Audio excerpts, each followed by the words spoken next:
Hello friends, how you doing? Welcome to the Patriotic Rancher Show. I am your host, Mr. Brutally Honest. I want to thank each and every one of you being here, and welcome to Redcon One Media. The truth is here, the truth is always here, and you're going to get nothing but the truth. So help me God. You know, ladies and gentlemen, the truth is what defines us. The truth is what makes us who we are. So, all right. And on Redcon One, you're always going to find the truth, even if it hurts us.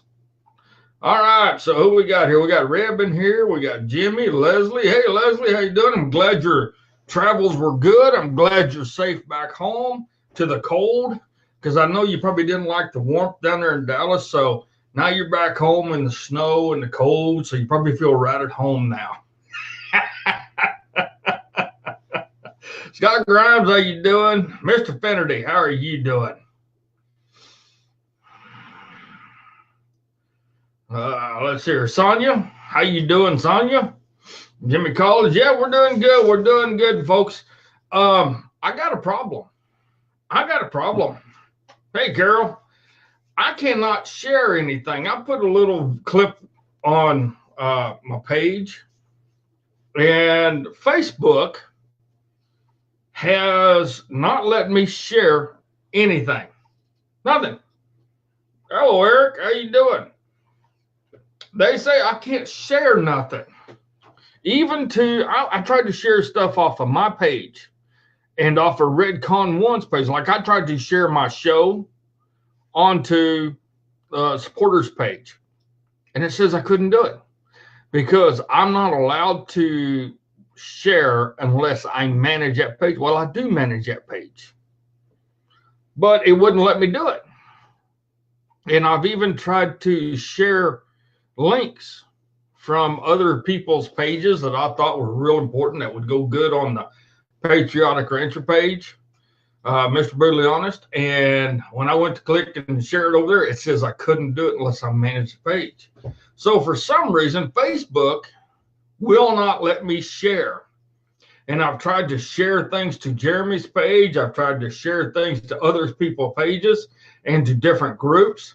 And Facebook is not letting me share anything at all to anybody else's page unless it's I type it in as a friend's timeline.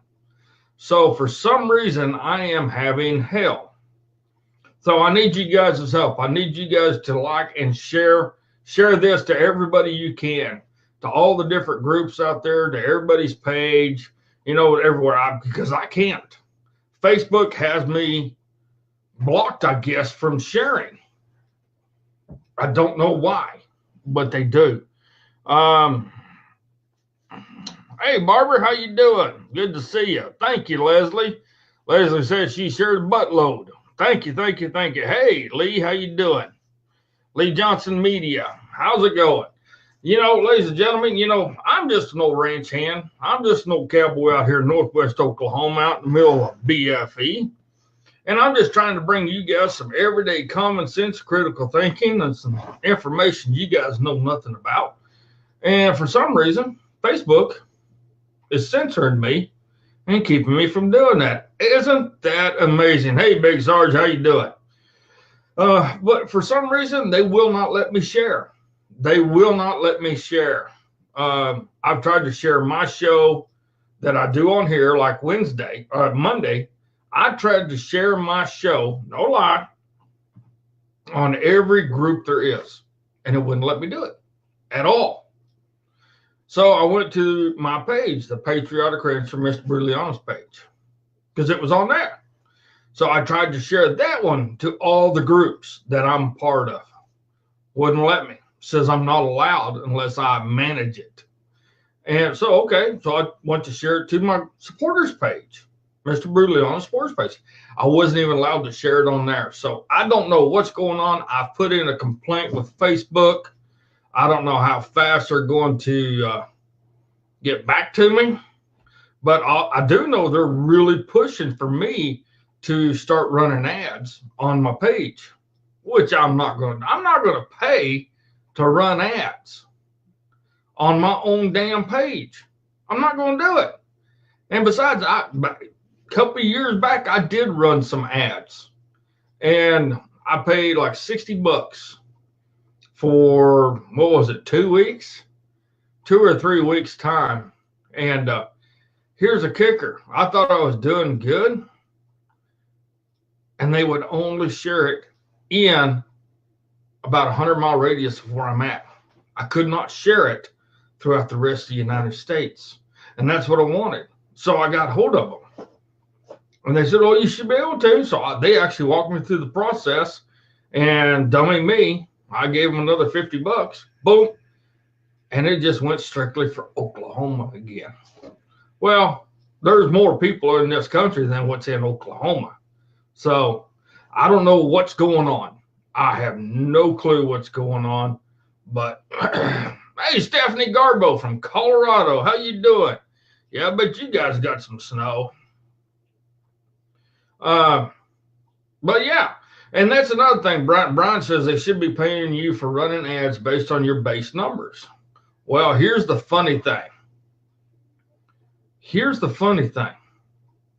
They've been really screwing with my numbers a lot, hard, because I have been a consistent anywhere from 12 to 1,800 people. After the show's over with and I go back and look at things, between 12 and 1,800 people constantly.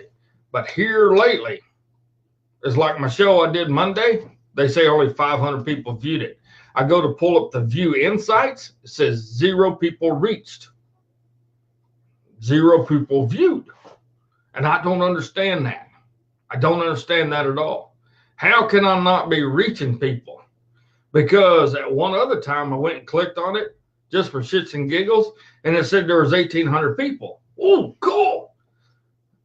And I went to click back on it after about 30 more minutes, see if there was more people to come on. It said there was only 500 people. So how can we take the numbers that we're getting from Facebook if we're trying to come up with a program, an analytical program based on the numbers that we're getting told by our interactions, by everything? How can we guarantee anybody, potential advertisers, potential sponsors, or anything, that we're actually got the reach that we know? See, now they just sent me your post info on upcoming changes. Get $30 and I can reach 1,600 more people. They send that stuff to me all the time.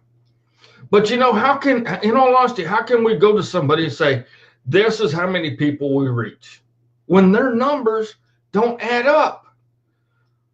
We're trying to figure out demographics, okay? Their numbers ain't adding up. So how can we do that with Facebook? I do not understand this. I'm not the smartest cookie in the cookie jar anyway, but I do know bullshit. And that's all it is bullshit. I don't know if they're censoring me. I don't know if they keep trying to fudge my numbers a lot or something, but I don't know. I did find out something today, though. I have a niece that lives in Buckeye, Arizona. And Buckeye, Arizona, of all places. I don't know if any of y'all ever been there or not. Robert, I need to get with you on that then. We need to get together on that. But she called me, and I ain't visited with her for a long time. We're sitting there visiting. She goes, everybody in Buckeye, Arizona knows who you are. Really?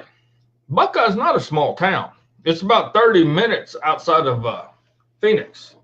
I said, well, how in the hell does everybody in Buckeye know me? She goes, one, because I'm constantly talking about you. And two, because they see you all the time. You're everywhere. I said, what do you mean I'm everywhere? She goes, you're everywhere.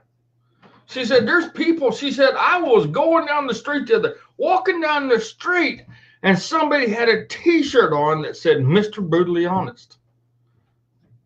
And she stopped. She goes, where did you get that shirt? She goes, why? I said, because that's my uncle. What's going on? Somebody in Buckeye, Arizona bought a shirt, and I don't know about it. I've never been included in that somebody bought a shirt, because the other people I was with, I was never told somebody bought a shirt. So, hey, but she said they went to the mall actually in Phoenix, and she's seen people in there wearing a T-shirt that had my name on it. I was kind of like, freaking awesome. That is just cool. So in Buckeye and Phoenix, I guess people know me. So I'm happy with that. Because I'm clear out here in the middle of nowhere. And all I have to go by is the numbers I get off of Facebook. That's it. That's all I can go by is that right there. And Big Sarge said that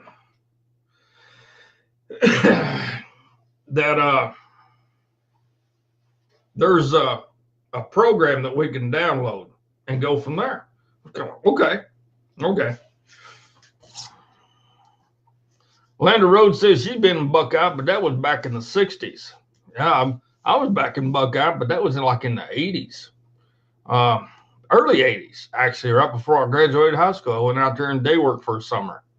So, but yeah, it is what it is. I can't trust Facebook with the numbers. So I'm trying. Go from there. That's all we can do. Okay, well, tonight I want to talk about some stuff.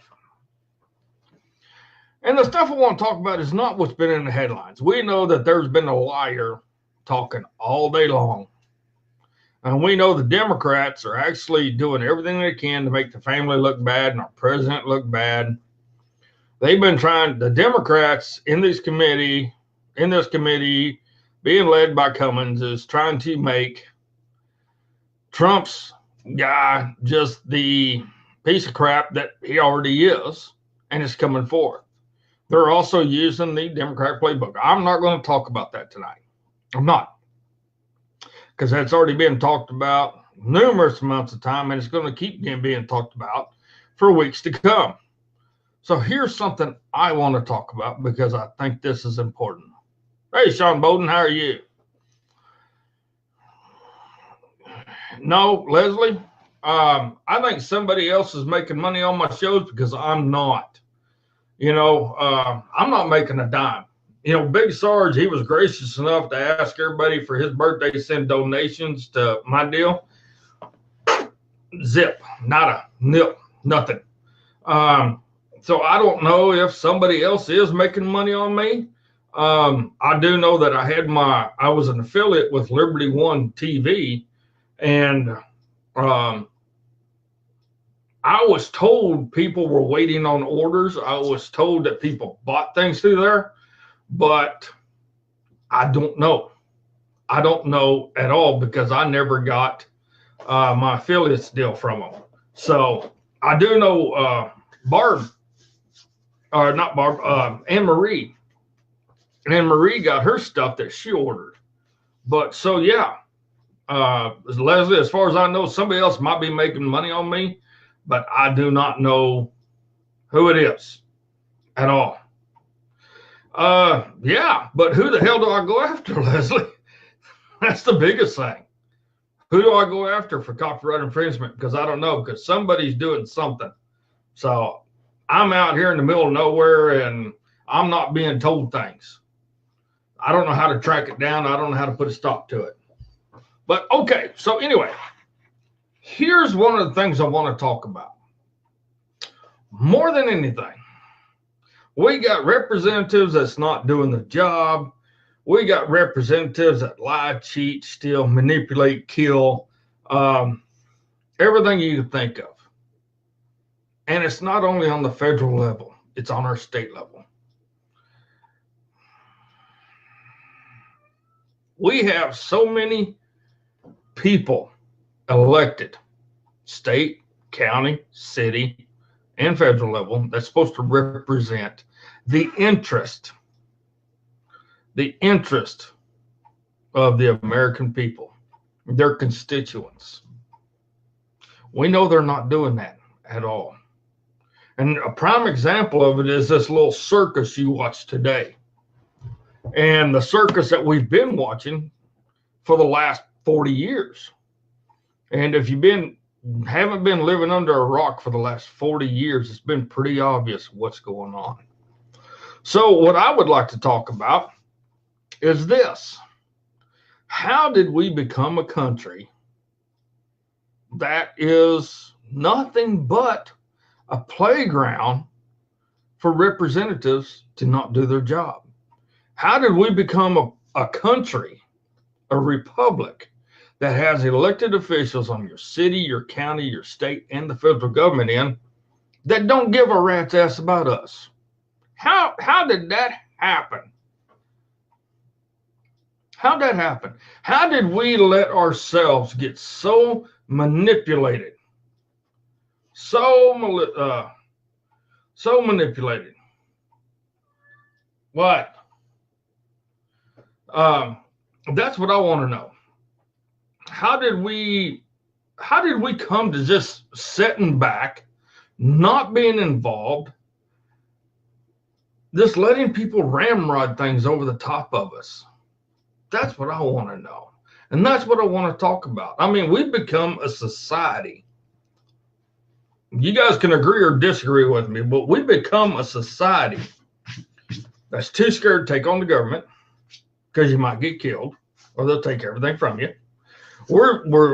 And that's on all levels. We've become a society of ease.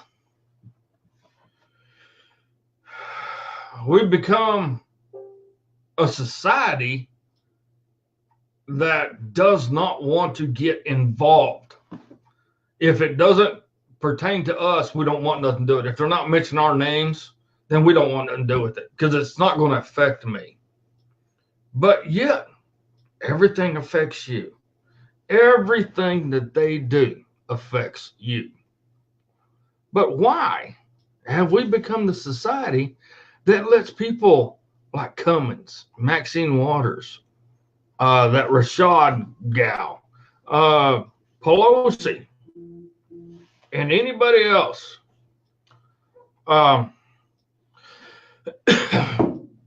do what they're doing? Even Mitch McConnell. How come we became a society that lets Mitch McConnell do what he wants to do with no repercussions? Or you have a county representative or a city representative that's stealing you blind. And we idly sit back and don't let anything happen. I do not understand that at all. I don't. And maybe we need to talk about that. We do. Maybe we need to talk about why we have set back for well over 40 years that I know of. And for some of you, it's not 40 years. It's 20 years or 30 years. And some of you, it's longer. But I want to hear from you guys. How come we become a society that has become uninformed, sitting on our hands, sitting on the fence, too scared to do or say anything, too scared to be involved, too scared to talk to our neighbors about what's going on? or anything, or family. Now, the reason I brought this up is because when I was talking to my niece today in Buckeye, she goes, I'm not political at all. I don't want nothing to do with politics. Okay, well, you got 4 boys.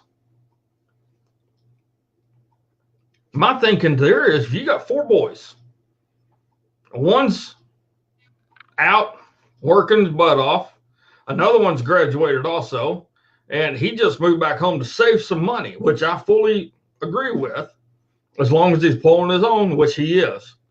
And he's looking at getting another place right now. Okay, cool. Awesome. She's got 2 boys still at the house. One's in 10th grade, and the other one's probably in 7th grade, 6th grade, something like that, 5th, 6th, 7th, somewhere in there. But she says, I'm not political. Okay, well, you don't have to be political, but you need to know and talk about what's going on because it affects you. It really does. You don't want to be part of the uninformed masses that idly sits by and says, it's okay. It's not going to affect me. It does affect you. There's still laws coming into effect right now that Clinton passed, that Bush passed, and that Obama passed. Believe it or not, there was laws I know for a fact that Ronald Reagan passed. He signed them into law, but they do not take effect, or they didn't take effect to 2016, which is when those laws took effect. Okay. Well, when that law comes into effect, you can't sit there and say, what in the hell? What is this? Because, ladies and gentlemen, that's just being uninformed. And President Reagan was one of those presidents where pretty much everybody knew what he was doing because they constantly had him in front of the camera 24/7 pretty much. He was a very transparent president compared to Bush and Obama. But, you know, we need to figure out why we become the society that still just don't want to get involved. We still don't think that we need to take that extra step. So my phone line is open, guys. Give me a call. Let's talk about this. You know, when Leslie was here, she met a gentleman of mine, a good friend of mine who I think he's like my dad. And Gary was telling them some stuff, and I can tell by the look on her face, she never heard of that kind of stuff before. Or she might have, but she just didn't put it together. But, and here's the funny part. Here's the funny part. I get people, when me and Gary and some other people are around talking, we all got our hats on. We got boots on. It might smell like cow shit or horse shit or something. And people hear what we're talking about. And I literally had one guy tell me, he said, hell, I didn't think a bunch of cowboys knew about this kind of stuff. Yeah, we do. And we're not scared to talk about it because we need to talk about it. We need to try to figure out how we're going to fix it. It's like them guys that rode up to D.C. on horses. You know? So my phone line's open, folks. There's the phone number. I want to hear your opinion on why we become a society that sits on the fence. How we become a society that just lets things happen and we don't say nothing. I know that we got to work. I know that we got to provide for our own. And I know we got to help our neighbors out.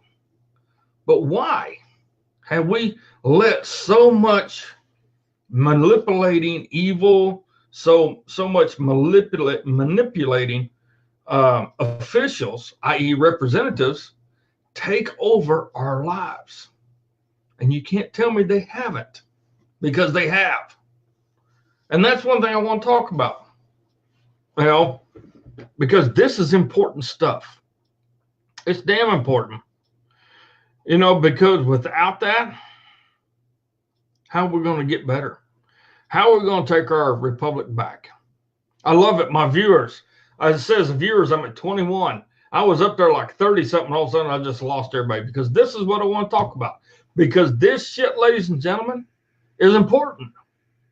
We have to figure out why we've been sitting on the fence and not saying nothing, not doing nothing, if we're wanting to fix something.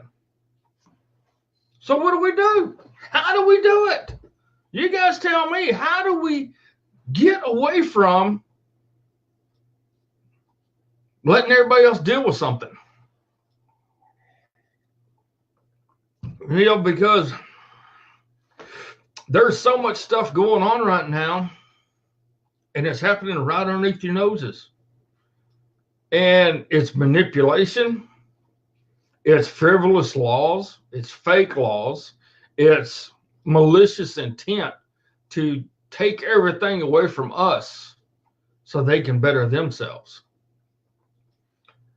Here, you know, we work all the time.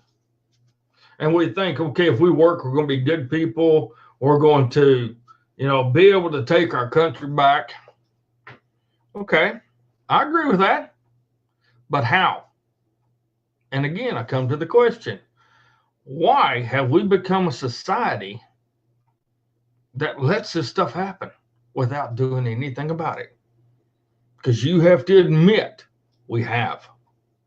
There's no ifs, ands, or buts about it. We have to admit the fact that we failed. We have failed at keeping our republic safe. We have failed at keeping our sovereignty intact. We have failed at the process of keeping our liberties and our freedoms. Why? Why have we failed? Hey, Sarah Ann, how you doing? So let's talk. You guys tell me your opinion. Put them down there and give me a call. Put them in the chat. Give me a call. Because on Redcon One Media, the Patriotic Rancher Show, I'm your host, Mr. Brutally Honest. We're going to give you the truth because the truth is here on Redcon One Media. You know, yes, people have lost their voice. How have they lost their voice, Sarah Ann? How have the people lost their voice? That's what I want to know. Is it all these malicious bills that's being passed that you don't know about?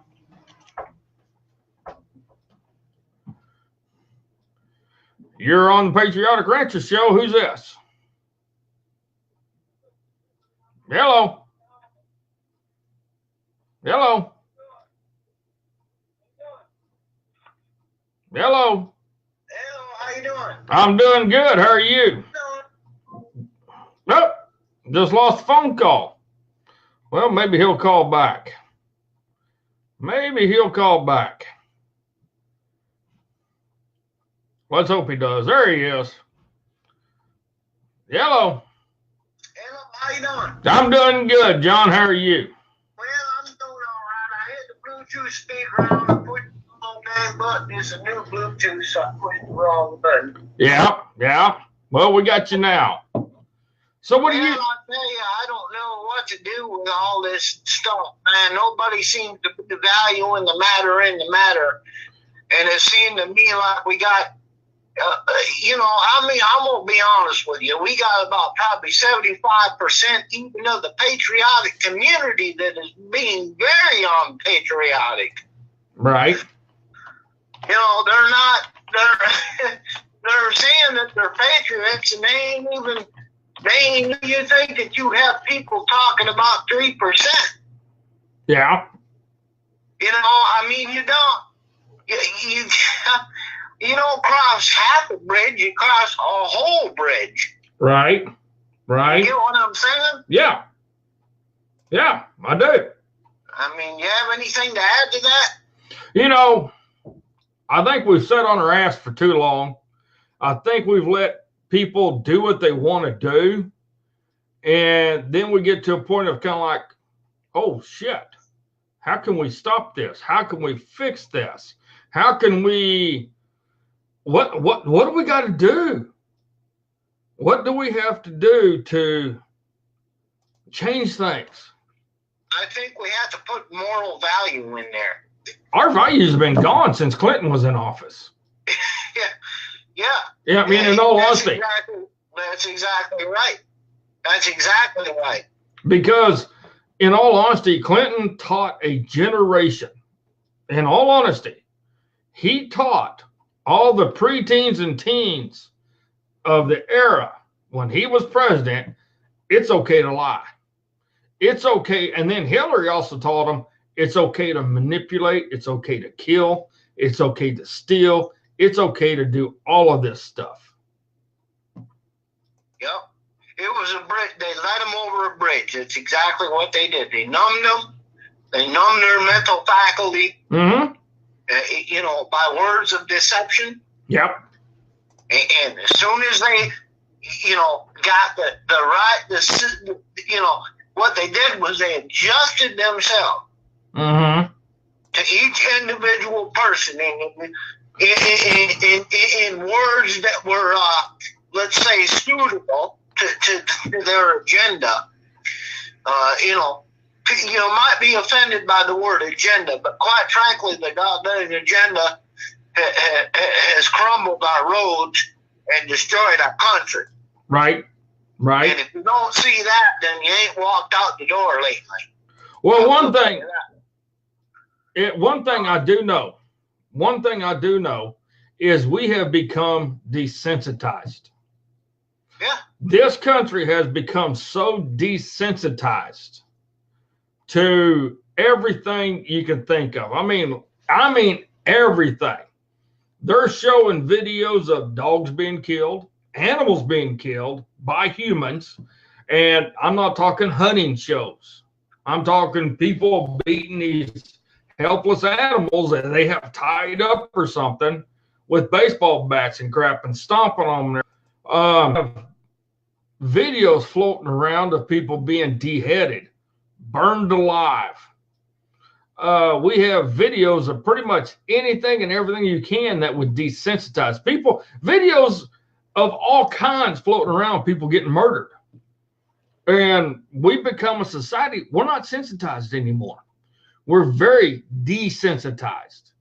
And with being desensitized, it makes me wonder, have we become so desensitized that we just don't give a rat's ass about what happens anymore?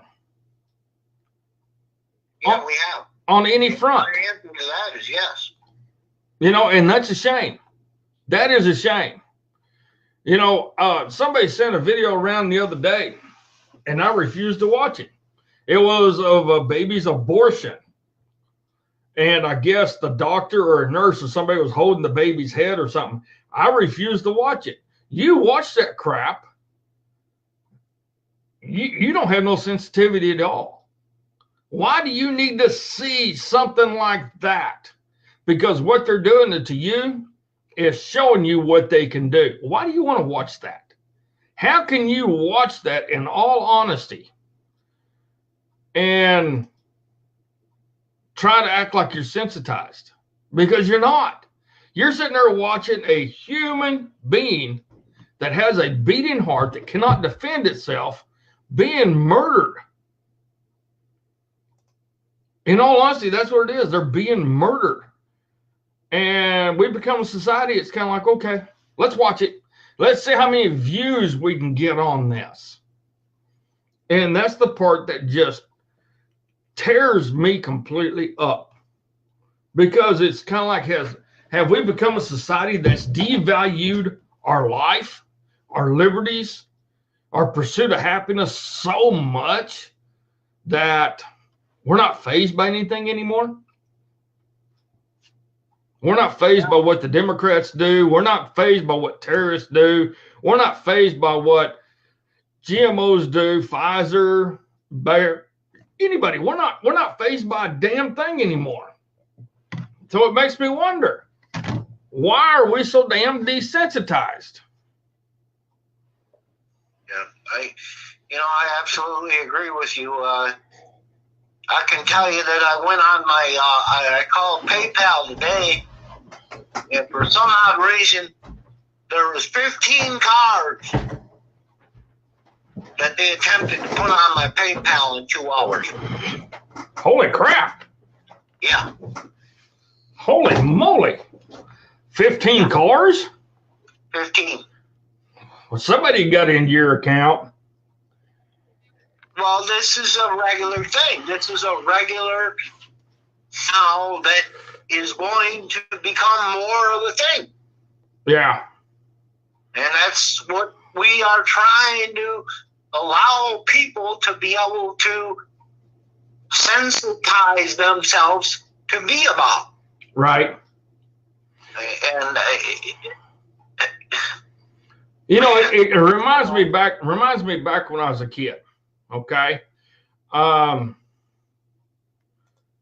grew up around slaughterhouses. We had one right in the very back of Amarillo Livestock Auction. They would buy cattle there. We would actually just trail them over there with our horses and put them in the pen so they can butcher them. And my mom worked for IBP for about 3 years. So I knew all about slaughterhouses and main packing. I knew what happened, how it happened, everything, because we used to kill our own meat and cut it up, our own beef. So I've known about this my whole life. But I had a friend of mine that never seen it. And I took him in there and gave him a tour of IBP from the moment the cattle walk in there to the last thing when the bones are taken away.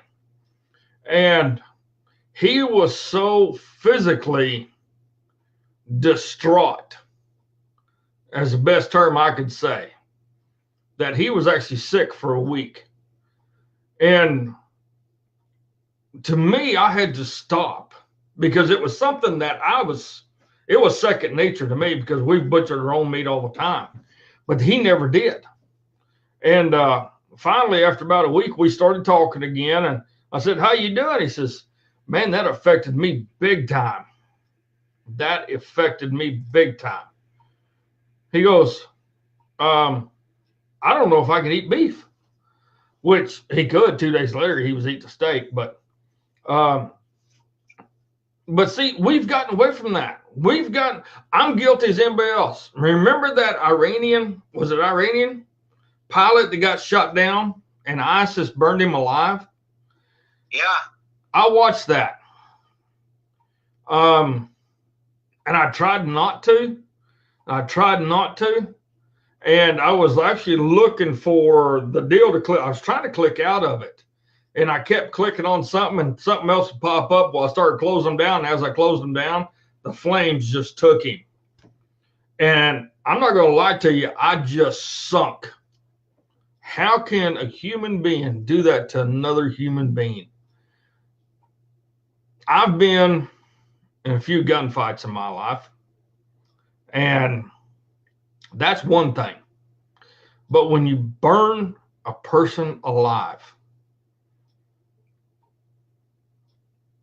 I was so sensitized to that I couldn't handle it. But what I'm trying to get to, the point I'm trying to get to now is we have gotten to a point where we're not sensitized about things.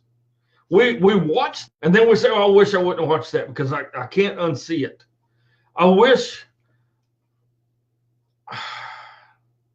We don't have our purity of heart has been lost.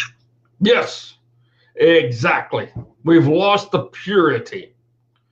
I'm glad you came up with that word because that's the one thing. Yeah, that's true. That's true. So therefore, if we've lost the purity of what we are and who we are, is that one of the reasons why we just are letting these people do whatever they want to do with our freedoms and our liberties? Is that why we're not doing anything and we haven't for 40 years? That's the question. What's your thoughts?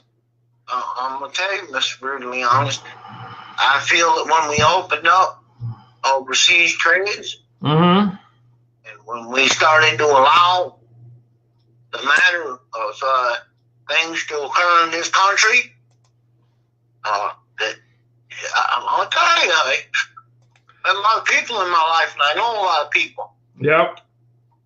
And the urban culture is very much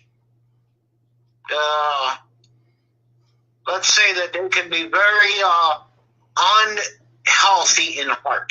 Yeah. And that's one of the things too. Have we become so dark that we don't see the light anymore? You know, me and Donna did a show one time, and it was, we have religion all over this great country of ours, but do we have God? And it's, I take that in the same aspect of this. We have so much darkness. Is there any light? Is there any hope for us as a civilization of Americans in this republic, to where we don't just let these people walk over the top of us and let them do whatever the hell they want us to do? Yeah, I would have to, I would have to say that we shouldn't. You know, so, yeah, I mean, this is a critical thinking aspect. Yeah, it's very critical. You're right about that, and it should be. You know, and this is one of those things too that we need to be talking with each other about. In all honesty, we need to be talking with our friends, family, and stuff about how come we are so desensitized to anything. It's just like all this lying that's going on right now in this committee. Okay, I grew up where if you got caught lying, you got your mouth washed out with soap, you got your ass busted. It don't matter if it was a twig, a belt, set of reins, a ropes, a riding truck, whatever, paddle, whatever. And if that didn't work, then you really got your ass in trouble. But amen. You know, you ought to. That's what my daddy used to tell me. If my bell ain't gonna work, my ain't gonna work upside your head. Yeah, yeah. You know, so he wasn't a small man, and he was a very good man. Right. But don't get him to the point to where he had to swat you that hard, because right. But I mean, remember, you look at stuff that's happening now, and it is phenomenal how much we actually, as a people, let happen. Now, we've just started standing up, and we all have to admit this. We've all just started standing up when President Trump became president. Yeah. That's all there is to it. Yeah. That's all there is to it. You know, and this is where we said when he was elected, enough is enough. Why did we wait till he was elected to say this? Why did we wait till he was elected to start trying to get our voices heard? That's what I want to know. I think that's a critical question. Yeah, it is. It's a damn critical question. I think it's a wise question. I think it's a needed question. It is. It's very needed. And you're exactly right. And this is one everybody has to really think about. You know, because every one of us support the president. Every one of us wishes him the best of luck. And the president needs our help. So how do we give him our help if we're so desensitized? If we still sit on the fence and kind of like, well, somebody else will do it, I'm not going to. Or it doesn't bother me. Or it's not going to affect me. So, but anyway, thank you, sir. Thanks for your phone call. Yeah, thank you. Thank you. I can't tell you, buddy, you're asking the right questions, and maybe that's the matter to it. Right. Maybe that is the matter to it. Maybe we just need to keep asking the questions, and if somebody tries to run you over, hold them accountable. Right. Hold them accountable. Yeah, that's the best thing I can tell you. Right. Right. And pray. Yeah. Pray a lot. A lot of prayers. Yep. All right. Thank you, John. All right. God bless you. God bless you too. We'll talk to you later.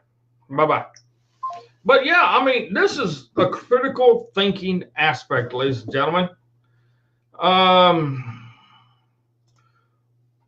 Think of the presidents, okay? I can go back to remembering Ford. Carter. And from then on, Ford, Carter, Reagan. Yeah, I can remember them presidents. I can remember the stuff that was happening.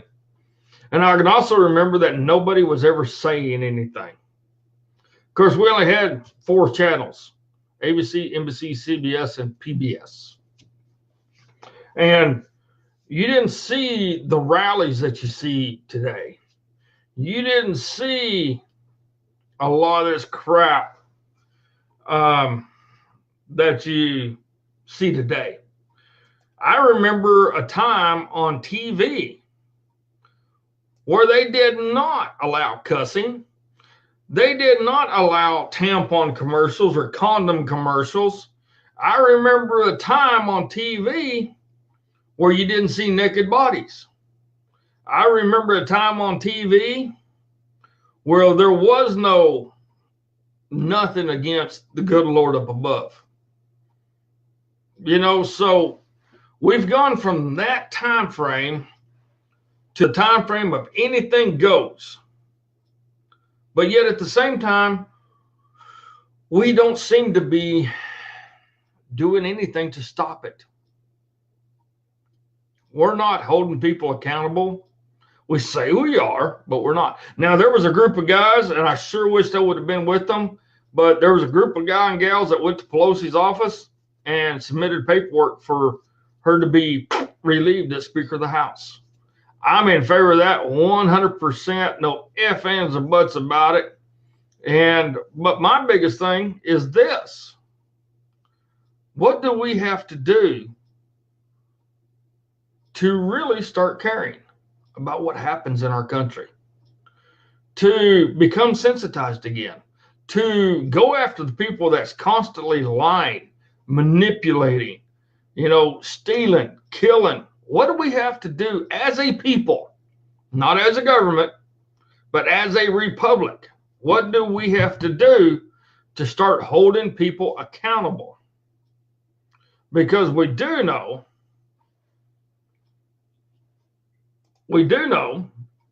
that they've passed laws, and then they put amendments on those laws, and then they put more resolutions on those laws. So how do we wake people up? That's my number one question. How do we wake people up? That's right, Sarianne, people are asleep. So how do we wake them up? Hell, Johnny, how do we wake people up and get people to start paying attention to what's going on, and therefore start helping us fix everything that's wrong that we've been letting happen for 40 plus years? That's what I want to know. That's what I want to know. So phone lines are open, guys. Give me a jingle. Tell me what you think. Because this is a very critical thinking aspect. And I thought I'd start the show with this tonight because it's something that we really need to consider. Because this other stuff I'm going to talk about is stuff that goes against our First Amendment, our Second Amendment, our Fourth Amendment, everything. I mean, it's just kind of like, why now? And I'm just as guilty. I am just as guilty as everybody else. For years, I was saying things left and right on ranches. I was saying left and right to people. But nobody was hearing what I was saying. Nobody was hearing what I was saying. You're on the Patriotic Rancher Show. Who's this? Hey, this is Ray York. How are you doing? Ray York, how you doing, sir? I haven't talked to you in a while. Yeah, it's been a while. What do you know? Well, I'm just going to comment real quick. I was back in the service when Ronald Reagan was in. Mm-hmm. And if you wanted to get out, you better have a job lined up because he wanted to make you a productive citizen. Right. And he's not going to give you no unemployment. Right. So you better have one lined up, and that's where we need to go back. I mean, come on now. You got to create your own future. Right. Yeah, and this future, for some reason, we've let the government pretty much tell us that they're the ones that they're the ones that's going to dictate our future, not us. Well, your future is not written. Your future is not written at all. Your future is what you make it be. Exactly. I totally agree with that. And that's what I try to tell my children. You make it happen. Nobody else is going to do it. Exactly. You know, and but the only way you're going to make your future what you want it to be is if you do the three things: look, listen, and learn, and then fight for what you want. Because it damn sure ain't going to be handed to you. And when I say fight, I don't mean fist. It's going to be handed to you that's worth a shit. Right. And what I mean by fight for it is you're going to have to go out there and you're going to have to work your ass off, for one. You're going to have to bleed, sweat, cry, do whatever it is to accomplish it. And then you're going to have to make sure that you're doing it right enough so you can go further ahead. If you can't, then you better change your path so you can try to do it from there. But you never, ever give up, and you never, ever start saying, well, what are you going to do for me? What are you going to do for me? What are you going to do for me? And that's what our society's become, especially with our youth. The government has programmed our youth so much, and us as parents, some of us are guilty because we let that shit come into our house via the internet, via TV, these video games and all that stuff, and we didn't stop it. So now these kids are inundated with it. So, okay, what the hell? So did we become so desensitized that I hear so many people saying, I'm not going to raise my kids the way I was raised. Okay, when my daughter was born, I told her, I'm going to raise you better than what I had, but I'm not going to give you everything you've ever wanted. But at the same time, you are going to respect me and you are going to do as you're told. Well, that's the way it should be. Yeah, but it's not no more. Because now our government is saying we are the ones who dictates what happens in your life. We are the ones that dictate your future. We are the ones that will make you or break you. So is that why people have kind of quit doing anything? Is here because they're so afraid that the government is the one going to come in and do whatever they want?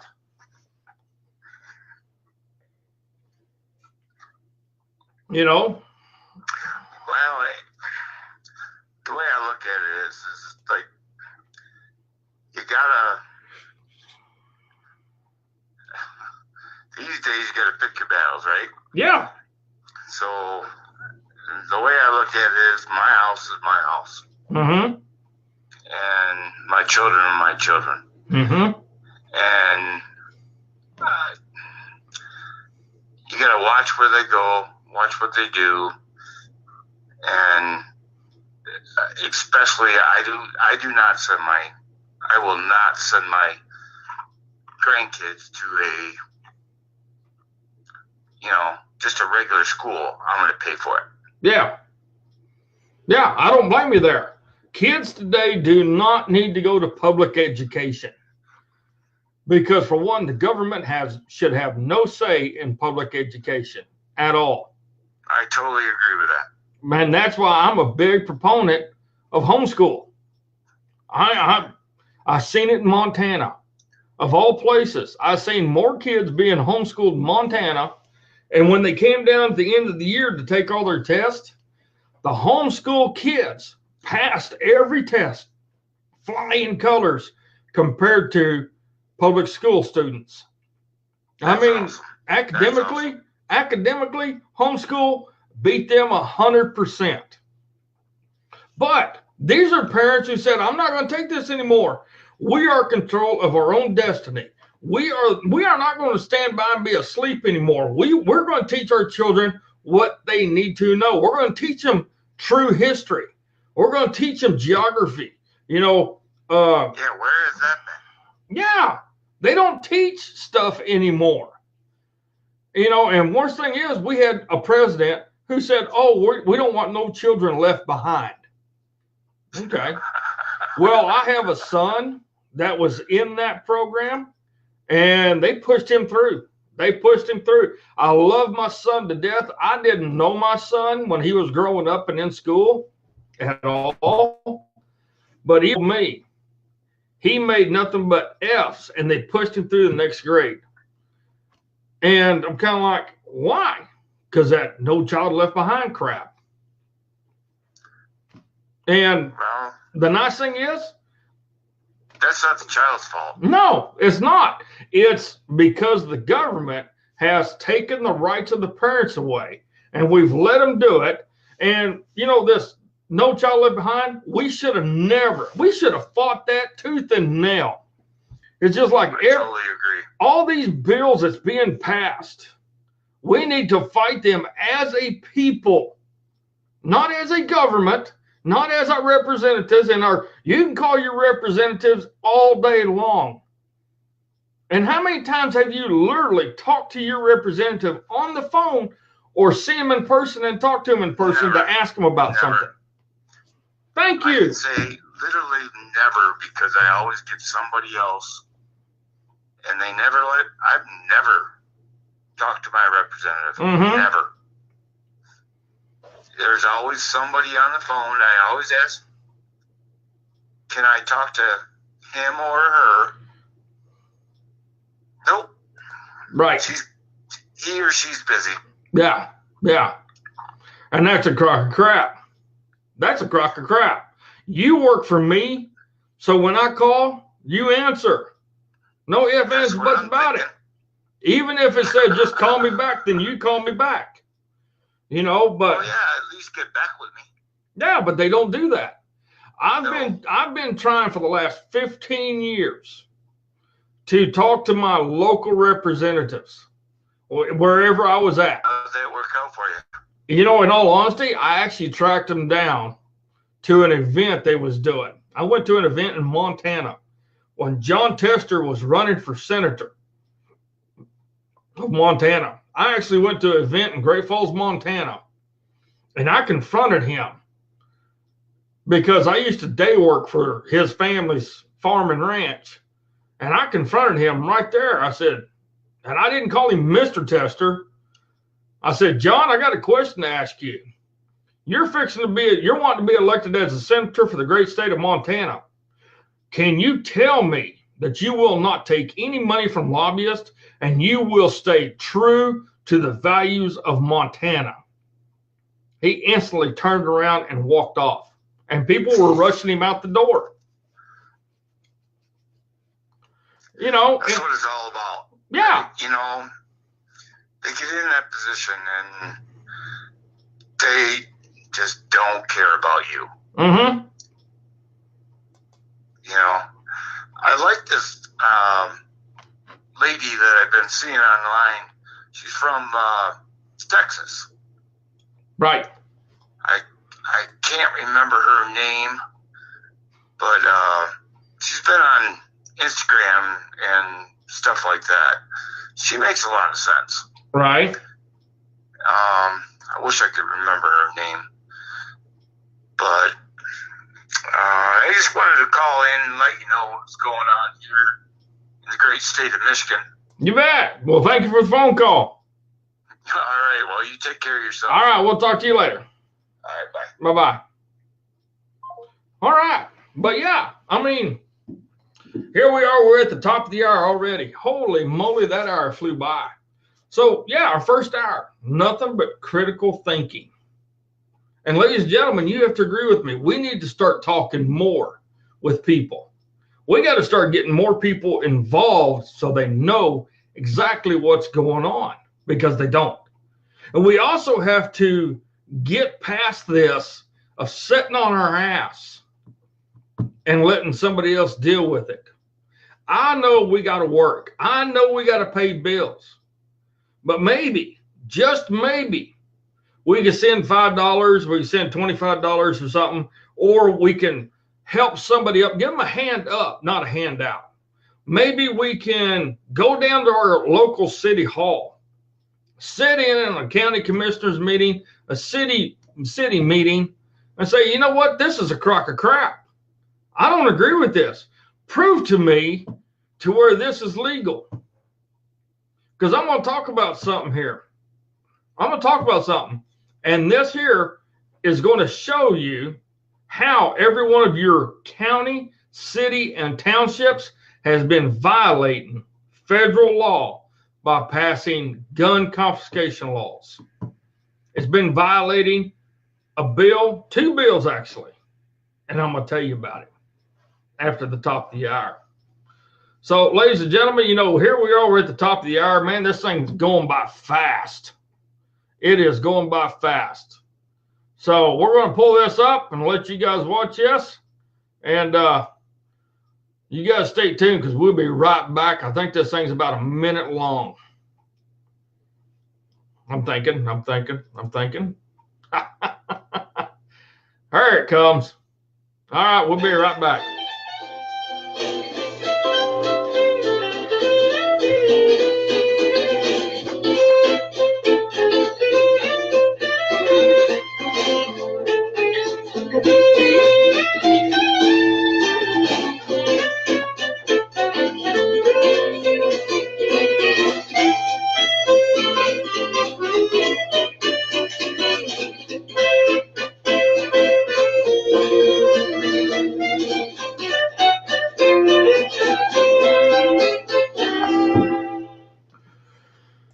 All right. Well, that was a short break, wasn't it? I love those short breaks. Well, here we are. You're at the Patriotic Rancher Show. I am your host, Mr. Brutally Honest, right here on Redcon One Media. And the truth is here. The truth will always be here. And we're going to bring it to you. And I'm sorry if you don't like it, but the truth is the important thing. The truth, critical thinking, common sense. How do you get those things? Look, listen, learn. That's what I'm saying. That's what I'm thinking. That's just me. All right, so I got some stuff here I want to let you guys know about.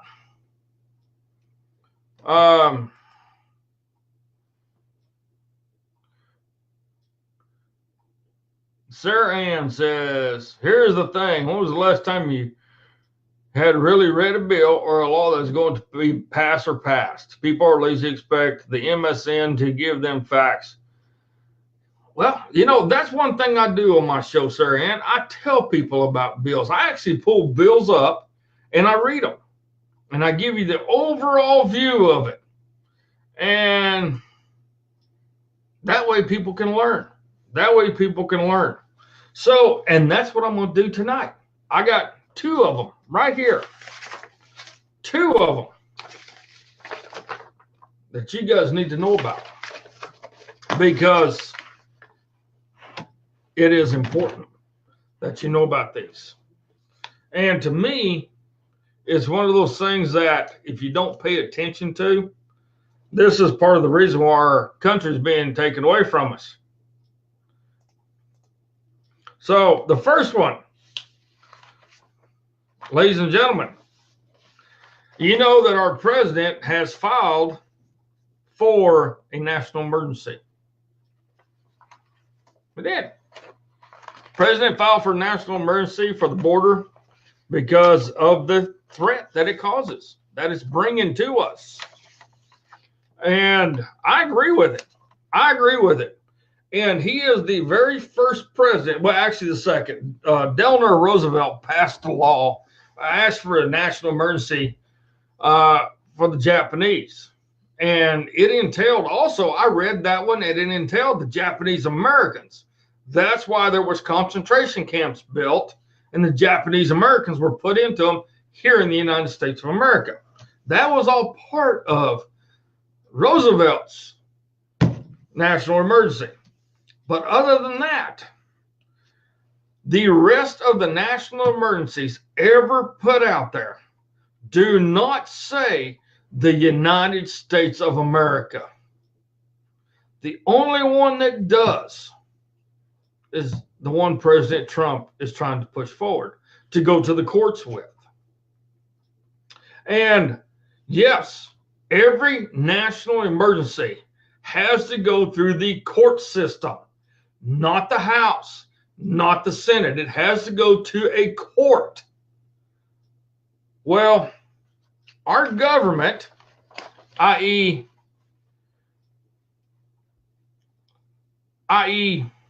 Democrats and Republicans, the House and the Senate, ladies and gentlemen, have just passed HJ Resolution 46. HJ Resolution 46. They just passed it. It passed the House, passed the Senate. Now it's going to the president. Relating to the national emergency declared by President Trump February 15th. A joint resolution. This is a House joint resolution. And it says, retaining to the national emergency, resolved by the Senate and House of Representatives of the United States of America and Congress assembled, that pursuant to Section 202 of the National Emergencies Act, 50 U.S. Code 1622, the national emergency declared by the finding of the President on February 15th in Proclamation 9844, 84 Fed Reg 4949 is hereby terminated. The House and the Senate both, you heard me correct, the Senate has agreed with the House to terminate President Trump's national emergency. Now, I got to look up some things. I wanted to know what's what. It says, according to, pursuant to Section 202 of the National Emergencies Act, 50 United States Code 622. They have terminated this. Okay. So I looked up 50 U.S. Code 1622, National Emergencies. Text contains these laws in effect on February the 26th. That was yesterday, ladies and gentlemen. That's when they changed the code. They changed the frickin' United States Code yesterday. Said 1622, national emergencies. Termination methods. Any national emergency declared by the president in accordance with the subchapter shall terminate if there is enacted into law a joint resolution terminating the emergency. That was the very first frickin' one. Or two, the president issues a proclamation terminating the emergency.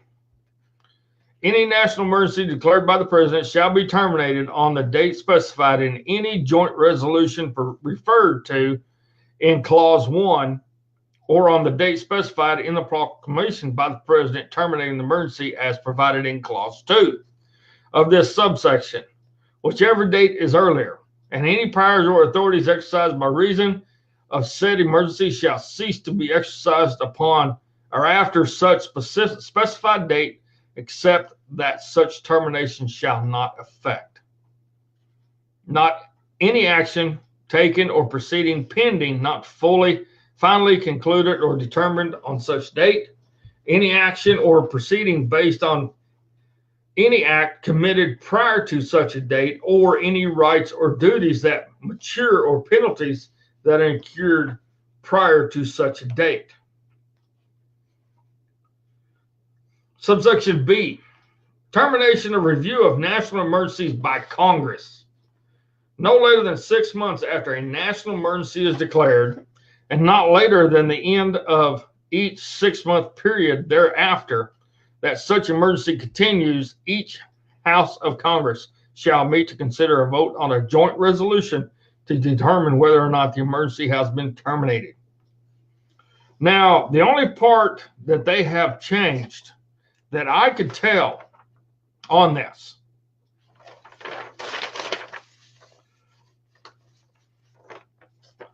was the amendments. 1985 subsection A to B. Publicized legislation 9399 subtitled "There is enacted into law a joint resolution terminating the emergency for Congress terminates the emergency by concurrent resolution" in paragraph 1 of subsection A, and substitute for joint resolution for concurrent resolution wherever appearing in second sentence of subsection A, subsection B, and paragraphs 1 to 4 of subsection C. Ladies and gentlemen, the Democrats passed this through from the House to the Senate. Mitch McConnell, head honcho for the states, for the Senate.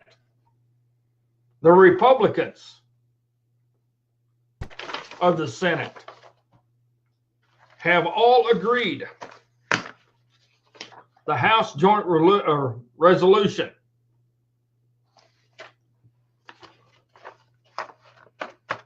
they have terminated it before it even started.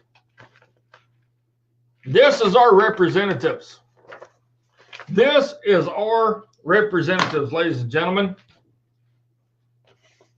Are you proud of what your representatives are doing?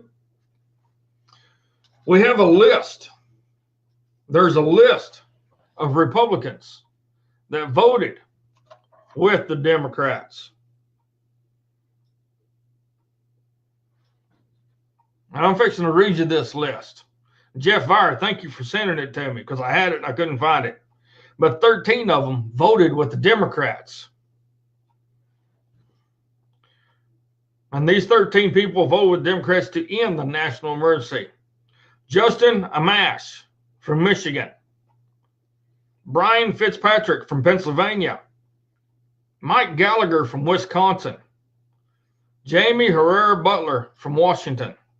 William Hurd from Texas. Dusty Johnson from South Dakota. Thomas Massey from Kentucky. Kathy McMorris Rogers from Washington. Francis Roney from Florida. Jim Sensenbrenner from Wisconsin. Elsie Stefanik from New York. Fred Upton from Michigan. Greg Walden from Oregon. Ladies and gentlemen, how in the hell does that happen? How in the hell does that happen? You guys tell me.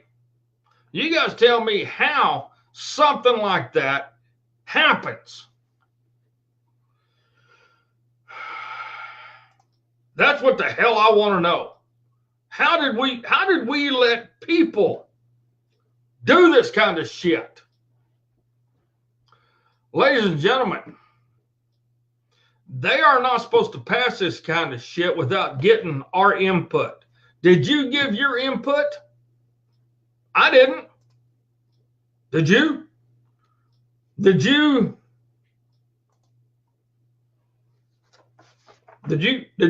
go to congress.gov, to the House and to the Senate? Did you look up bills that's up for votes? I do. I seen it. They snuck that sumbitch through yesterday, ladies and gentlemen, because this thing was submitted. This thing was submitted on the 22nd. And as of yesterday, they voted on it. Boom. It was submitted on the 22nd, and on the 26th, become final. 4 days. I've never seen the House and the Senate agree to a damn thing in 4-day time in 40 freaking years. How did they do this shit? And we don't know about it. Could it be that midnight voting thing they have going on up there? I think so. But the biggest question is, why in the hell did the Senate agree to terminate the national emergency? Mitch McConnell, you said you fully support the president on this national emergency. There was a buttload of you Republicans said you support the president. Buttload of you Republicans coming out and saying, oh, yes, we have a national emergency on the border. Oh, there's been so many deaths. Oh, there's so many criminals coming across. But yet you son of a bitches vote with the Democrats to terminate it before it's even had a chance to go to court to be heard.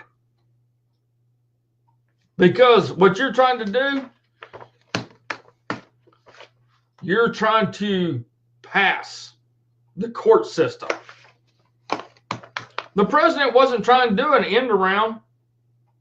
The president did by the powers that he has, just like other presidents have done. Carter, Clinton, Bush, Obama, Reagan, Roosevelt. Is your hatred so much for this man that no matter what he's going to do, you guys are going to try to screw it up? And you Republicans, you worthless Republicans, how dare you chop the head off the chicken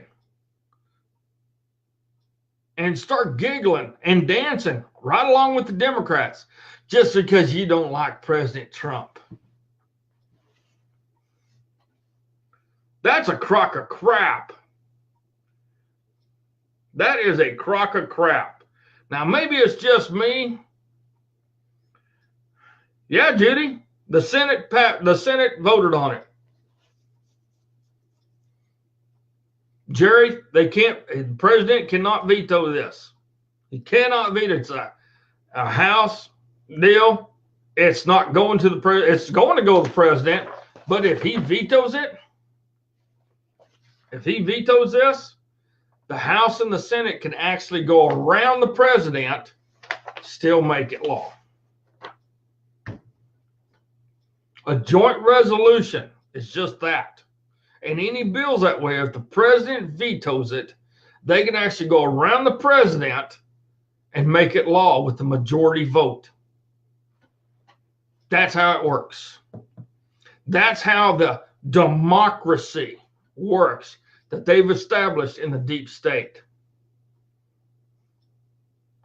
So,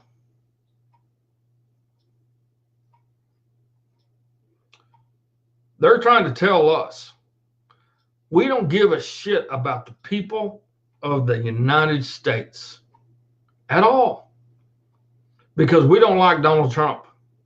So therefore, we're not going to give him what he wants or what we need. You know, they keep throwing the term out. It was House Joint Resolution 46. 46. They keep saying this is Trump's wall. This is not Trump's wall, ladies and gentlemen. This is our wall. This is the wall we want built. This is the wall that we need built to help protect our country. You know, here's the funny part. The idiocracy of the United States government, they've gone to other countries and built walls. They've gone to other countries and built borders.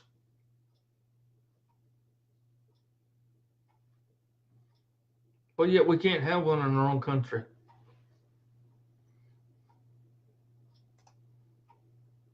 Why is that? Is it money? Power? Manipulation? I think it's a combination of everything.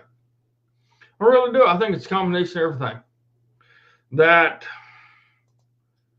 they're really showing us, both the left and the right, the Republicans and the Democrats are showing us they don't care about the people of the Republic at all. All they care about is themselves. That's all there is to it. That's all they got to do. That's all they got to do. They want to think about themselves. They want to fill their own freaking pockets and screw us. Does that sound like socialism to you guys? Just this right here, to me, is another form of socialism perpetrated on us by our legislators. What do you guys think? You guys think that that's a type of socialism? Do you think they're taking our liberties and our freedoms away from us? What do you guys think? Because this bullshit, it is outright bullshit that they're doing this kind of stuff. But yet, they think we're not going to say anything about it. They think we're not going to look this stuff up. And you want to know how I found this, ladies and gentlemen? I started looking for it. I started looking for it on the Senate side because I seen that it already passed the House. So instantly I went over to the United States Senate and I was looking through the floor deals for today. Didn't see it on the floor proceedings for today. So I went over on bills and legislation, and it came up over there. It came up on a list of bills that went through to last all this week so far, because you can click on that. So I got to come up yesterday. Boom, there it is. This is a crock of crap. It's a crock of crap. So, what are we going to do about it? What are we going to do about it? In all honesty, what do you want to do about it? In all honesty, what do you want to do about it? Because, ladies and gentlemen, this is our country. Them people up there are supposed to work for us.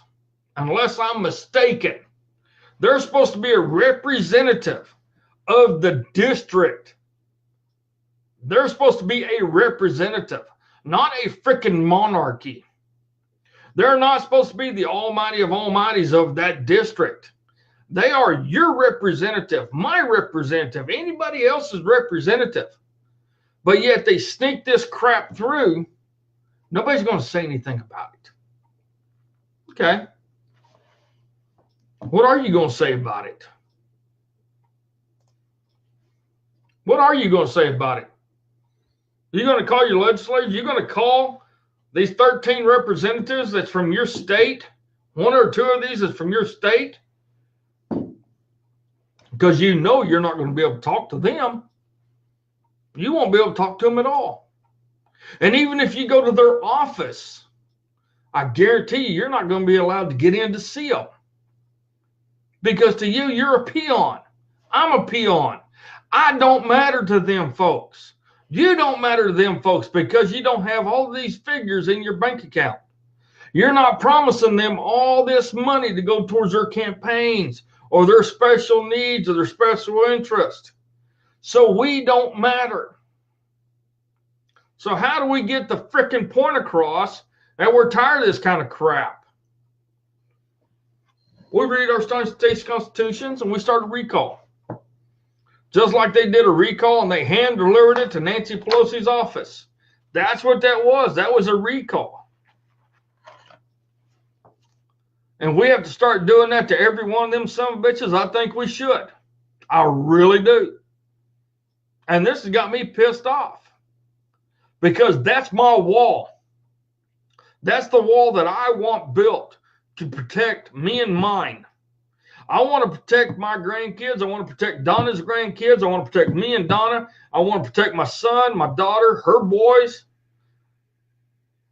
I want to protect everybody. My daughter-in-law, Donna's daughter-in-law, everybody.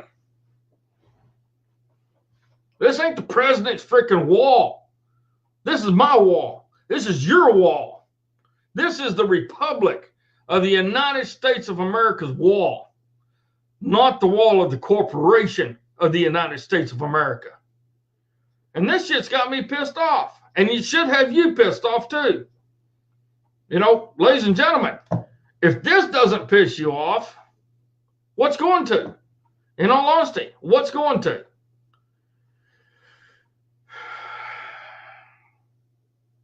And yeah, I agree with you 100%, Jerry Cox. We are fighting a ruling class. We're fighting wannabe monarchy. We are. And yeah, Dan, I agree. This is a republic, not a democracy. This country was not founded on a democracy. This country was founded on a republic. So, yeah, Reb says they're doing this little by little so we don't notice. That's right. They don't think just a dumb freaking cowboy from out here in northwest Oklahoma knows how to look this shit up. They don't think that some guy from Timbuktu knows how to look this stuff up and let you folks know on how they're screwing you. That's what I'm thinking, because they are. You know, and that's exactly what it is. Tim, in a roundabout way, this is taxation without representation, because they're taking our tax money, but yet we're not being represented. We want our tax money to go towards the wall if it needs be to build that damn thing. Am I right?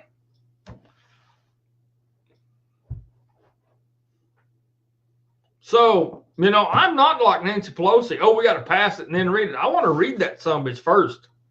And then we can talk about passing it. But you can pass it with the input of the American people, the way it's supposed to be.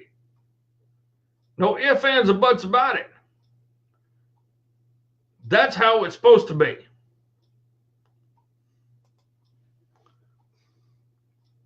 Yeah, and that's another funny part right there, Jerry. They did it when he was out of country. They did it when he was out of country, but look what happened also when he was out of country. Look how much money Vietnam's putting into America. Kind of amazing there. But you notice they're not talking about that, are they? I haven't heard nobody talking about that. Have you? But yeah, they wait till he's out of the country to do shit like this. And yeah, Reb, the government has gotten too big. And Tim, they are socialist pigs. No ifs, ands, and buts about it. And Tim and Jimmy Collins, I am glad that you're pissed, because you need to be. All of us need to be pissed. All of us need to be getting hold of our representatives. Blow their frickin' phones up. No ifs, ands, and buts about it. Blow their damn phones up. Call after call after call. Email after email after email. Whatever it takes. Because this is a crock. We need to get our voices heard. You know, we keep saying we need to get our voices heard. We need to get our voices heard. Is this getting our voices heard? Not one damn bit. Not at all. That is not getting our voices heard at all. It's just like we keep talking. House Resolution 1. House Resolution 1. What is House Resolution 1? In a nutshell, they're trying to take away the Electoral College. And you know, here's the bad part. The states have jumped on board and they agree with Pelosi. So yeah, the states are actually passing laws now that goes right along with H.R. 1. And I told you guys about H.R. 1. I read it to you. I'll let you know what's going on with it. They are taking our Electoral College away, and they're going with the popular vote. But see, here's the biggest thing. They're going to turn this around to where it's for every election. And it's a guaranteed way for the liberals to win every election. Ladies and gentlemen, no ifs, ands, or buts about it. No ifs, ands, or buts about it. Because they've passed laws where the Republicans can't say a damn thing about voter fraud. And the Republicans signed off on it. The Republicans voted right along with them. And the Democrats screwed the Republicans. They're not trying to put any amendments on that. Even when they had control of the House, they did not do anything. to change that law. Not one damn thing. And they haven't.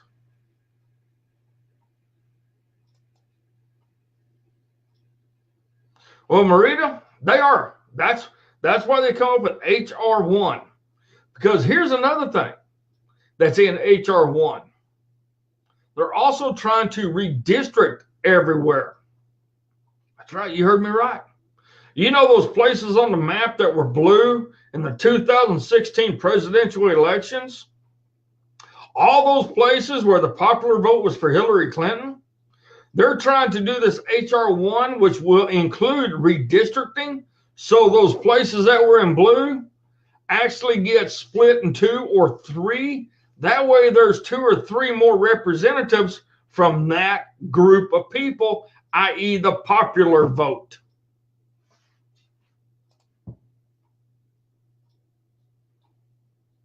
This ain't rocket science.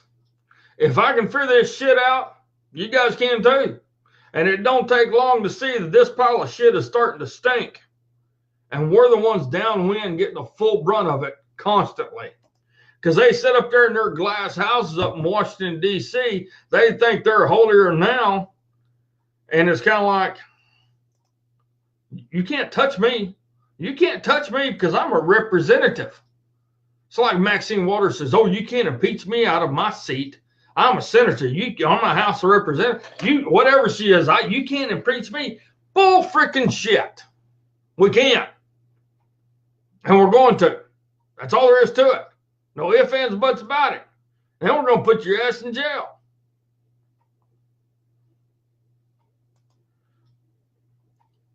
So, ladies and gentlemen, it's time we wake up. It's time to wake up.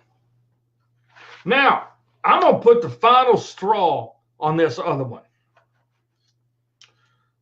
You know, they're talking about gun rights, the rights of firearms. They're talking about how they're wanting to do that. A national government registry for everybody that owns a firearm. And now, what they're trying to do, HR 8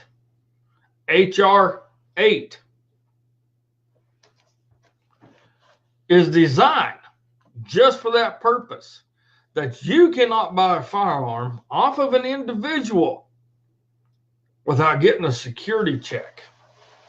Not only from the state, but from the feds. And every firearm you own will go into a federal database. That's right. But when you read HR 8 also, they can also say what kind of firearms you can own. Now, here's the thing about it.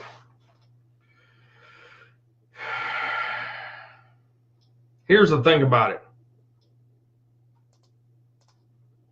There's laws set that cannot be repealed.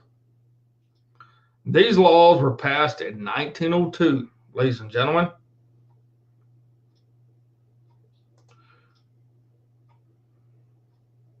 These laws were passed in 1902. And one of them is called the Efficiency of Militia Bill, HR 11654. June 28th, 1902. Also better known as the Dick Act of 1902. I've read you guys the Dick Act, and that's what this is, but this goes a little bit further into it. So I'm going to read this because I think it's important that you guys understand how they're trying to go about getting our firearms. But according to the Dick Act of 1902, i.e. the Efficiency of Militia Bill, HR 11654, that came into effect June 28, 1902, they can't touch them. And this is something you folks need to download. You need to have this and can confront your representatives about this. There's three classes H.R. 11654 provides for are the organized militia, henceforth known as the National Guard of the state, territory, and District of Columbia, the unorganized militia, and the regular army. The militia encompasses every able-bodied male between the ages of 18 and 45. All members of the unorganized militia have the absolute personal right and Second Amendment right to keep and bear arms of any type and as many as they can afford to buy. The Dick Act of 1902 cannot be repealed. To do so would violate bills of attainder and ex post facto laws, which would be yet otherwise another gross violation of the United States Constitution and Bill of Rights. The President of the United States has zero authority without violating the Constitution to call the National Guard to serve outside other states' borders. He has zero authority to do that. The National Guard militia can only be required by national government for limited purposes specified in the Constitution, i.e., to uphold the laws of the Union, to suppress insurrection and repel invasion. These are the only purposes for which the general government can call upon the National Guard.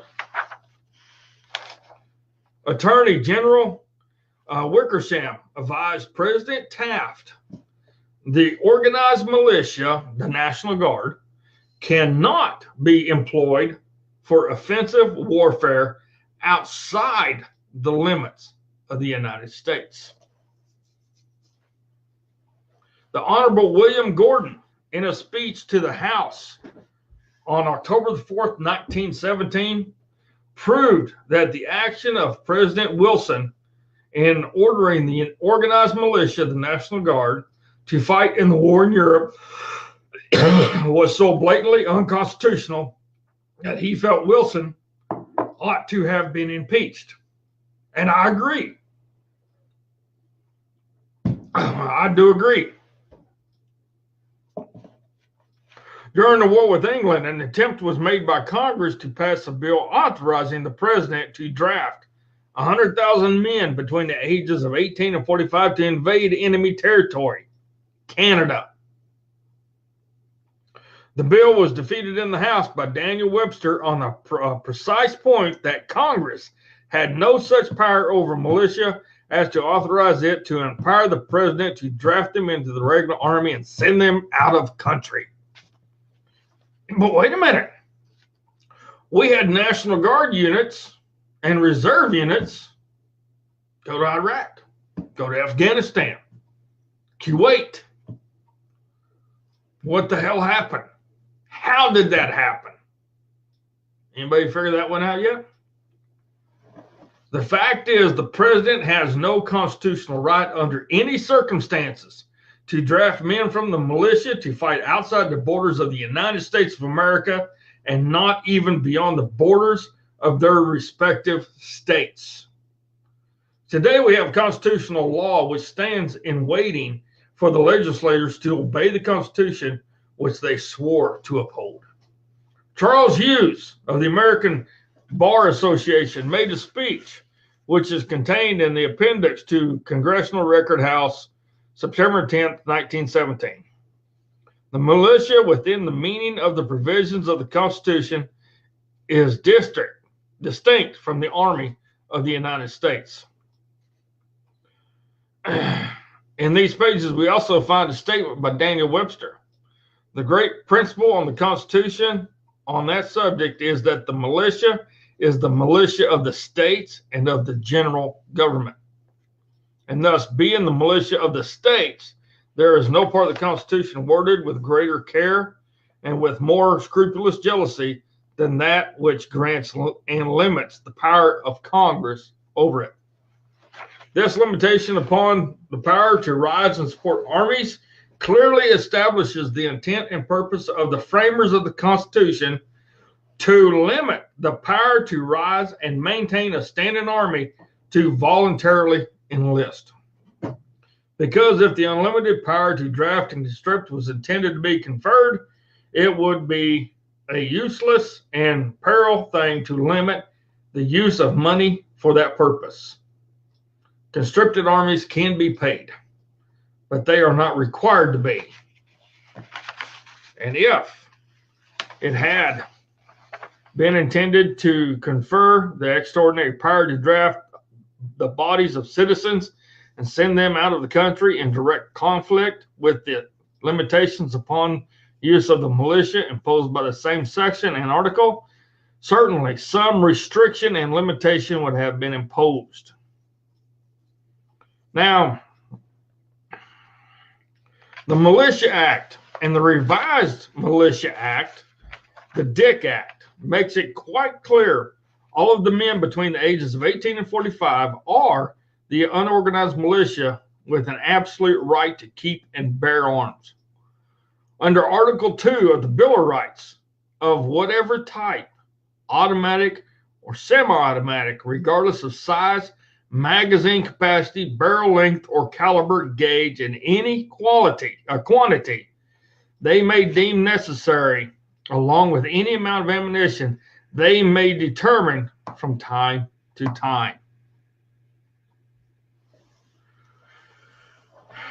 The right to keep and bear arms report of the Subcommittee on the Constitution of the United States Senate Judiciary Committee, 97th Congress, second session, February 1982. Orrin Hatch, chairman. He even says the National Guard is not the militia referred to in the Second Amendment.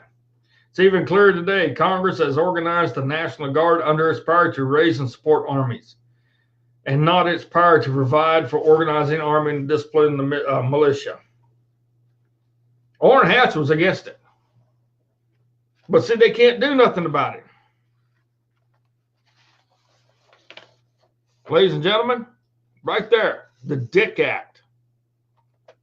Under Article 2 of the Bill of Rights, of whatever type, automatic, semi-automatic, regardless of size, magazine capacity, barrel length, caliber, gauge, or any quantity that they may deem necessary, along with any amount of ammunition they may determine from time to time, cannot be repealed.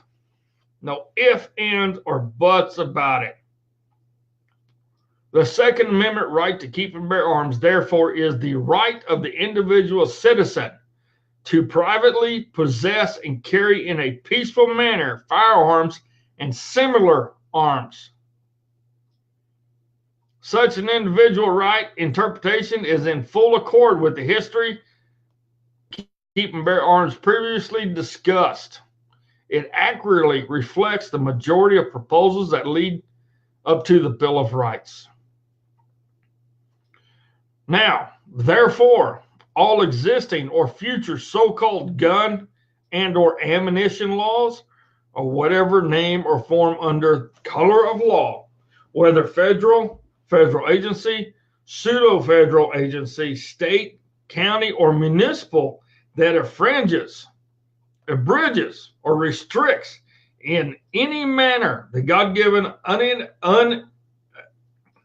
unalienable, indefeasible constitutional right of citizens to keep and bear arms peacefully, openly, or concealed for their defense of life, liberty, and property are prima facie violations of Article 1, Section 9, Part 3, Article 6, Part 2, and Amendments 1, 2, 4, 1, 2, 4, 6, and 10 of the Constitution for the United States of America. Article 2, Section 1, Section 2, Section 4, Section 5, Section 27, and Section 29 of the Constitution for the state of Arkansas, and the Dick Act of 1902 and are no law, and get this, and are no law ab initio ultra vires of no force and effect incumbent upon no one to obey or any court to enforce. So, ladies and gentlemen, in a nutshell, what that is saying, in a heartbeat, what that is saying is this: that anytime you hear anything at all about them wanting to take your firearms, all you got to do is pull up the Dick Act in 1902. They cannot repeal the Dick Act of 1902. There's no way possible they can. They can't make amendments to it. It is set in stone. So this national registry that they're wanting to do for you owning firearms, they can't do. So what are you going to do about it? How are you going to stop it? Can you stop it? That's a good question. Can you stop Pelosi from pushing that through? Because she's one of the sponsors and co-sponsors. All Democrats in the House of Representatives are on that bill. H.R. 8, H.R. 2, H.R. 1. Look them up. Look them up. I got them printed out. They're sitting right there. Ladies and gentlemen, your liberties and your freedoms will be taken away from you.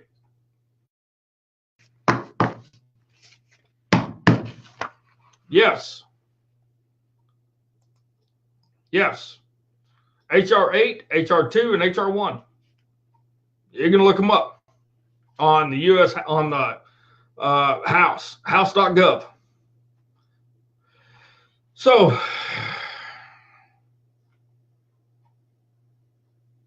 what are we going to do, ladies and gentlemen? What are we going to do?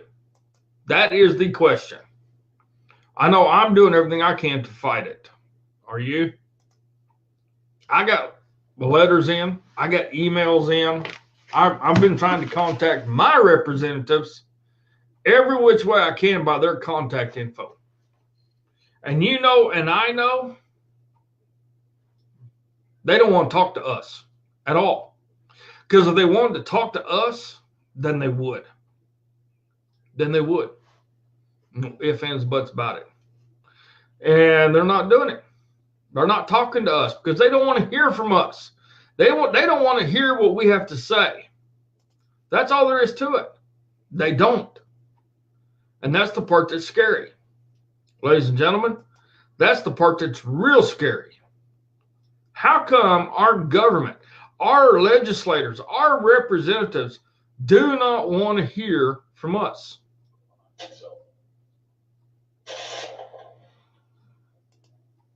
All right. I want to show you guys something here because I think this is something that's important. I want you guys to look at this. This happened in Oklahoma today. It happened 6 hours ago.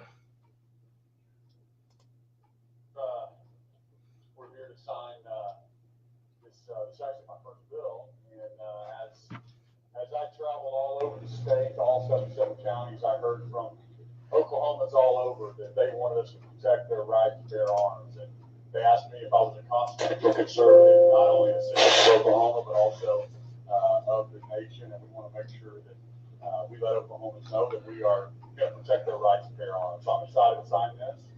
And also it has some provisions in here. So some of the NBA and some of the private property owners wanted to make sure that there was some protection. Not allow open carry, if that was possible. There's going to be a trailer bill coming that also protects open carry from the zoos and the parks. So that'll be following as well. So excited to sign this. I want to congratulate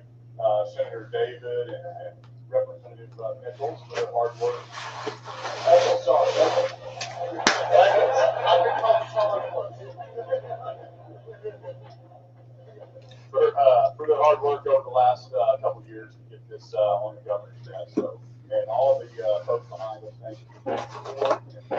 And glad working with you guys. It's been a blast.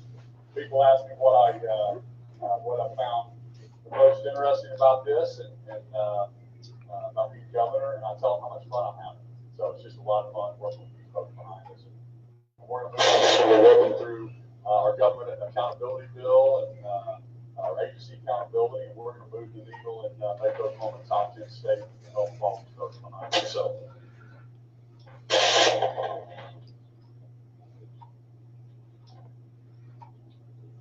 All right, so what you're seeing right there, ladies and gentlemen, is our brand new governor, Governor Stitt, right here in the great state of Oklahoma. He is signing, as of today, 6 hours ago, Oklahoma's new constitutional carry bill, which means we have a constitutional right to carry firearms everywhere we want, except for in the hospitals, banks, places like that. And also, one of those provisions that he was talking about, businesses can put up signs in their place of business that they don't want you to carry firearms in there. And that's on them. But as of now, as of today, Oklahoma is a constitutional carry state. No ifs, ands, or buts about it. And I fully support Governor Stitt on that. That was one of the things he said that he was going to do. And by God, he did it. This is his very first bill to sign as brand new governor for the state of Oklahoma. Out of all the bills that's been done, this is the very first one that's been done. So the man's living up to his campaign promises of doing just that. So my hat's off to him, and let's see if he just keeps his word about everything else. So, you know, ladies and gentlemen, we got to fix some stuff. And how do we fix it? That's the question. How do we fix it? That's where critical thinking comes in. That's where common sense comes in. So, all right. As you can see, I got the PayPal running across. If you guys want to support the show, please do.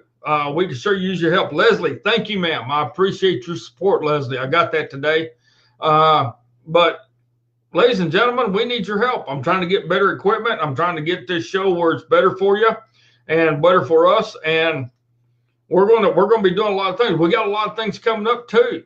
You guys be prepared, because I'm going to start coming up with a lot of 20 to 30 minute videos. We're going to start doing a whole bunch of them. And they're going to be on the Patriotic Rancher page, plus on Chris Logan Horsemanship. There's going to be a lot of them 30-minute little videos. Some of them are going to be apolitical, which means no politics at all. And the other ones are going to be very little politics. But we're working on them. We got a couple of potential people that might be interested in us. So that's a cool thing. I would love for somebody to come up and be an advertiser or a sponsor. So if you know if somebody wants to advertise and sponsor on the Patriotic Rancher show, tell them to get a hold of me. Tell them to get a hold of me. But yeah, you guys, right there's the PayPal. It does work. You can ask Leslie. She'll tell you it goes through. Not a problem. But also on the raffle, I got 3 people in the raffle right now for the rifle. That's it. Nobody's in there for the cross yet. It's just the rifle. Also, Jeremy Hansen has a plate, and he's getting me some pictures. We talked about this. He's got a plate that goes all the way up to presidents, goes all the way up to Carter, I think he said. Carter and Nixon. And he's going to put that plate in there. We're going to get some pictures of it, put it on the page. And whoever wins that in the raffle, Jeremy's going to ship it right to you. So that's how that's going to work. And also, I got another lady, Harry's wife, is making something she's going to send in to go into the raffle also. So the raffle goes until the end of March 31st. The raffle's over with, ladies and gentlemen. So I'm looking forward to it. I love the last raffle. I thought it was a blast. So you guys let me know. You guys let me know. So, all right. So, guys, we love you. Without you, this wouldn't be possible. You know, I look forward to coming on here every single time so I can visit with you guys. Oh, yeah, here's that deal from Vietnam. Vietnam signed a $20 billion trade deal that includes 13 new transactions with Vietnam worth $8 billion, including $3 billion worth of U.S. products content that would support more than 23,000 American jobs. That ought to pump you up. That ought to pump you up. But ladies and gentlemen, well, I was telling everybody, thank you for your support, Leslie. So yeah, do like Leslie. $1 is $1, $5 is $5, $10 $10. Every dollar helps. It sure does, ladies and gentlemen. So anyway, we love you. God bless you. God bless the Republic of the United States of America. And God bless the people of the Republic. You know, as Donna Joe says, grow where you're planted. Plant those roots deep. Get them strong. Don't let the winds of change blow you over. Because trust me, there's a lot of wind coming from hot air from those damn Democrats. So we can't let it blow us over, ladies and gentlemen. And the last thing I got to say is this. If you sit on a wooden fence too long, you're going to get splinters in your butt. So get your ass up. Literally, get your ass up. Get off that fence. Pull them splinters out. Put your feet on the ground and figure out which way you're going to go. Right, left, stand still, whatever. And always, no matter what, go forward. And let's take our republic back. We love you guys. We will see you guys next time, which will be Friday, right here on the Patriotic Ranch Show on Redcon One Media. The truth is here. We'll see you next time. Bye-bye.